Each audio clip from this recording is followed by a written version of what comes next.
Olá pessoal, sejam bem-vindos à nossa terceira aula do treinamento da CIPA, Comissão Interna de Prevenção de Acidentes e de Assédio. Neste módulo, vamos falar sobre a introdução à segurança do trabalho. Iniciando os nossos estudos, vamos falar um pouco sobre os acidentes. Eu costumo dizer que o acidente de trabalho ele é o pior cenário possível, porque ele aconteceu onde a prevenção falhou. Vamos analisar alguns dados. De acordo com o E-Social e o Ministério do Trabalho e Emprego, no Brasil foram registrados quase 500 mil de acidentes de trabalho em 2023. Quando a gente fala de acidentes fatais, esse número chegou a quase 2.900 óbitos. Em 2022, foram 612 mil acidentes de trabalho, com mais de 2.500 mortes. Se fizermos uma média dos acidentes de trabalho de 2021, 2022 e 2023, nós temos uma média de 575 mil acidentes por ano, aproximadamente, e 2.600 mortes. Concordam comigo que esse cenário ele tem que parar? A maioria dos acidentes de trabalho acontecem porque as empresas acabam não dando a atenção devida. Seja em investir em processos, em treinamento de qualidade, na própria proteção individual do colaborador, a gente vê que os números são assustadores. No Brasil, em 2024, temos uma média de um acidente a cada 51 segundos. E os números mais recentes divulgados pelo Ministério do Trabalho é que até junho de 2024 já foram registrados quase 270 mil acidentes, com pouco mais de 1.000 mortes. Bom, vamos falar um pouquinho sobre o conceito legal de acidente de trabalho. Ele acontece pelo exercício do trabalho a serviço da empresa, provocando desde uma lesão corporal até uma perturbação funcional, redução da capacidade e, no pior dos casos, a morte. Quanto à perturbação funcional, redução de capacidade, essas lesões elas podem ser temporárias ou permanentes, dependendo da natureza do acidente. Enquanto o conceito prevencionista, ele fala que são todas as ocorrências indesejáveis que interrompem o trabalho e causam ou têm potencial para causar ferimentos em alguém ou algum tipo de perda à empresa, ou ambos ao mesmo tempo. O acidente de trabalho também pode acontecer fora do local e horário de trabalho, em decorrência de acidente de trajeto, execução de serviço sobre ordem da empresa, viagem a serviço da empresa e prestação de serviço espontânea à empresa. Vamos falar agora sobre as consequências dos acidentes de trabalho. Conforme eu mencionei, o acidente é o pior cenário possível e o primeiro afetado é o trabalhador, que sofre o acidente, tem a lesão, se não ocorrer algo mais grave. Quando o trabalhador sofre o acidente, a sua família também sofre diretamente. Imaginem a situação comigo. É uma mãe de família, um pai de família que gera a maior receita para sua casa, sofre um acidente de trabalho. Supondo que ele pegou 60 dias de afastamento. Os 15 primeiros serão pagos pela empresa. Após isso, ele vai para o benefício do INSS. Além de um transtorno até você conseguir receber o seu benefício, encaminhar a papelada, custos adicionais com medicação, com transporte, o colaborador sempre vai ter um custo adicional, então tem o decrescimento do padrão familiar. Bom, a empresa também é prejudicada.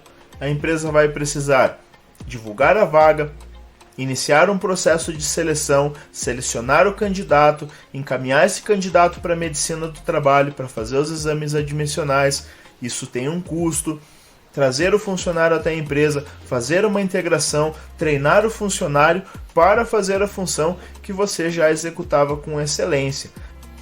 A nível de nação, perde-se elemento produtivo, força de trabalho, é levada a taxas e impostos para a manutenção dos acidentados. Então, todo mundo acaba sendo afetado. Vamos falar um pouquinho sobre o FAP. O que é o FAP? O fator acidentário de prevenção. Ele é um índice aplicado sobre a contribuição do grau de incidência de incapacidade laborativa decorrente dos riscos ambientais do trabalho, devida pelos empregadores, que tanto pode resultar em aumento como diminuição da respectiva contribuição. Conforme a quantidade e a gravidade dos acidentes que aconteceram, este valor ele pode variar em 0,5 a 2, podendo reduzir ou aumentar o valor pago pelas empresas ao INSS, incentivando assim a adoção de medidas em segurança e saúde no trabalho. Agora, vamos falar sobre atos inseguros. O ato inseguro é qualquer ação realizada pelo homem que vai contra as normas de segurança. Por exemplo, subir no telhado sem um cinto de segurança, sem um sistema de ancoragem para evitar uma queda, ligar uma tomada com a mão molhada, dirigir em alta velocidade numa avenida, são todos exemplos de atos inseguros. Então toda forma incorreta de trabalhar, desrespeito às normas de segurança, ações conscientes ou não. Conscientes quando o colaborador comete negligência, imprudência, em outras palavras, a falta de atenção devida, o relaxamento com as normas de segurança, mas pode ser de forma inconsciente, normalmente por falta de habilidade técnica, ou seja, a imperícia. Na maioria das vezes, as pessoas adotam atos inseguros sem perceber os riscos que estão correndo. Observem as imagens no nosso slide.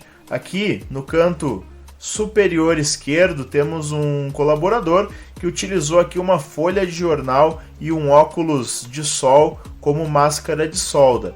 Obviamente, não é um EPI apropriado. Na imagem abaixo, temos um homem carregando caixas, tampando ali o seu campo de visão. Além de não estar vendo para onde ele está indo, ele pode acabar sofrendo um acidente, uma queda, um tropeço, né? Até mesmo um fator ergonômico, um mau jeito. Então é um ato inseguro que ele está assumindo. Na imagem do canto superior direito, temos uma situação um tanto quanto inusitada. Uma escada apoiando uma tábua, com outra escada em cima e dois colaboradores aqui em cima só na coragem. O que esses caras estão pensando? Que eles vão cair, quicar no chão e voltar para a plataforma de trabalho? A gente sabe que na realidade não é isso que vai acontecer. E abaixo temos um colaborador exposto ao ruído sem um protetor auricular. Outros fatores que geram acidentes são os fatores constitucionais, que são relacionados às características que fazem parte do indivíduo. Exemplo é o sexo, idade, coordenação motora, extroversão e introversão, agressividade, problemas neurológicos e a própria percepção do colaborador. E também os fatores circunstanciais, são os fatores que estão influenciando o desempenho do indivíduo. Por exemplo, problemas familiares, financeiros, abalos emocionais, discussões com colegas de trabalho, problemas com alcoolismo e drogas, preocupações e assim por diante. Mas são fatores que podem levar o trabalhador a cometer falhas, expondo-se a acidentes de trabalho. Então, é comum alguém praticar atos inadequados simplesmente por não saber outra forma de realizar as operações ou mesmo desconhecer os riscos a que está exposto. Trata-se de uma exposição inconsciente ao risco. Observem outros exemplos. No canto superior esquerdo, temos um rapaz em cima de um poste de luz mexendo aqui nos fios, sem equipamento nenhum para trabalho em altura, então não precisamos ser expertos em segurança do trabalho para entender que isso é errado. Concordam comigo? É, obviamente, um ato inseguro. Na imagem ao lado, podemos notar uma atividade onde eles estão instalando uma tubulação, mas fazendo a movimentação de carga sem nenhuma proteção. O trabalhador abaixo, com risco de queda deste material, acabar levando aqui a um acidente bem grave. Aqui embaixo eu trouxe uma charge que traz uma ideia bem interessante. O colaborador aqui oferecendo o capacete para o outro e ele falando o seguinte no balãozinho: capacete para quê? Nunca aconteceu nada comigo. Né? O excesso de confiança, o achar que nunca vai acontecer nada com você, é aí que o acidente acontece. Falamos sobre os atos inseguros e chegamos agora nas condições inseguras. Bom, condições inseguras são equipamentos, máquinas, ferramentas que apresentam algum defeito ou estão com falta de algum acessório de segurança, que acaba proporcionando uma condição insegura. Também são exemplos: localização imprópria, falta de proteções, máquinas com defeito, micros bloqueados, sensores grampeados, barreiras desligadas, entre outros. Equipamentos de emergência obstruídos, como extintores, hidrantes, quadros elétricos, rotas de fuga, uma rampa que está muito lisa, não tem um corrimão lateral, um degrau que não tem uma faixa antiderrapante, são todos exemplos de condições inseguras. Podemos observar também condições inadequadas na proteção do trabalhador, por exemplo, EPIs insuficientes ou totalmente ausentes, roupas não apropriadas, EPIs mal dimensionados. É o exemplo de eu entregar uma luva de malha para um colaborador que vai fazer um trabalho manipulando produtos químicos líquidos. Vai molhar a malha, vai molhar a mão do colaborador. Então essa luva precisa ser uma luva nitrílica, de látex, impermeável, para evitar esse contato, essa exposição. Outro exemplo aqui são os calçados impróprios, entre outras condições inadequadas que podemos observar na proteção do trabalhador. Aqui eu trouxe algumas imagens para a gente observar, iniciando pela imagem em preto e branco no canto superior esquerdo. Um trabalhador falando, possivelmente, ao técnico de segurança o seguinte: eu não tenho tempo para ler todas essas regras de segurança. Falou o trabalhador que está escorado ali numa serra. O risco que esse colaborador tem de sofrer um acidente é obviamente muito grande. Na imagem ao lado, temos uma cena um tanto quanto inusitada. Uma empilhadeira erguendo outra empilhadeira com colaboradores acima para realizar ali algum serviço. Quem foi o gênio que achou que poderia levantar uma empilhadeira com outra, com pessoas acima, totalmente desrespeitando aí as normas de segurança? Na imagem no canto inferior esquerdo, temos ali dois homens em cima de um poste, num bolo de fios, né? Não dá para entender como eles vão se achar ali. Tem o risco elétrico, tem o risco de queda. E na última imagem, no canto inferior no lado direito, temos uma imagem bem curiosa. É um homem com um projeto ou um jornal caminhando num canteiro de obras em direção a um buraco que não está sinalizado. O exemplo desta imagem, hoje, nas organizações, é o próprio uso do celular. Muitas vezes, andando distraído, eu tenho a seguinte opinião comigo: se o celular não está sendo utilizado para fins de trabalho, ele vai servir para perda de tempo, perda de produtividade e risco de acidente de trabalho. Então vale a ressalva aí e a atenção quanto ao uso do celular. Encaminhando para o final deste módulo, vamos definir doença profissional. Entende-se por doença profissional aquela inerente ou peculiar a determinado ramo de atividade, dispensando a comprovação do nexo causal. Exemplo, um digitador que adquire tendinite no pulso após determinado tempo dedicado à atividade. Enquanto a doença do trabalho resulta em condições especiais em que o trabalhador é exercido e como ele se relaciona diretamente com a atividade. Então é uma doença genérica que pode acometer a qualquer pessoa e exige a comprovação do nexo causal, ou seja, o trabalhador deverá comprovar haver adquirido a doença no exercício do trabalho. Por exemplo, o mesmo digitador adquire perda auditiva induzida pelo ruído decorrente do seu local de trabalho estar próximo a uma máquina ruidosa. Então vai ser necessário fazer uma investigação para que haja nexo causal. Eu trouxe aqui uma pirâmide estatística para que possamos discutir como acontecem os acidentes de trabalho.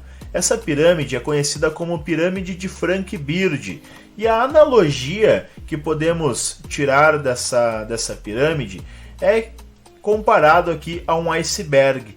Nós só vemos a ponta do iceberg, correspondente aqui a 10%. Os outros 90% que estão submersos não são visíveis aos olhos acima da água. A base do nosso iceberg, que seria a parte submersa, são os desvios. O que são desvios? São os exemplos de condições inseguras, de atos inseguros, de situações que a gente pode notar dentro da organização. Entra aquele exemplo da rampa lisa, do corrimão frouxo, do degrau sem uma faixa antiderrapante, do equipamento de emergência obstruído, da rota de fuga obstruída, todos esses desvios. Se não eliminarmos esses desvios, nós vamos acabar tendo incidentes ou quase acidentes. O incidente é o resbala mas não cai, é o bate mas não machuca, é o opa, quase me machuquei. Porém, se não controlarmos os desvios para evitarmos incidentes, nós vamos chegar no topo da pirâmide, na parte visível do iceberg, que são os acidentes de trabalho, iniciando pelos acidentes sem afastamento. Imagine uma pessoa que torce um tornozelo na rampa, incha o tornozelo, não procura por atendimento médico, fica 3 dias ali com dor na articulação. Agora essa mesma pessoa passa nessa mesma rampa, torce o joelho, tem uma lesão mais grave e precisa do afastamento do trabalho. É um exemplo de acidente com afastamento. Concluindo, vamos cuidar da base da pirâmide, evitar desvios, trabalhar preventivamente, adotar comportamentos seguros e assim não vamos chegar na ponta da pirâmide, que seria uma fatalidade, até mesmo um acidente grave dentro da nossa organização. Pessoal, chegamos ao final deste módulo, agradeço a atenção de todos, aguardo vocês na próxima aula, onde daremos continuidade ao estudo da CIPA, Comissão Interna de Prevenção de Acidentes e de Assédio. Até lá!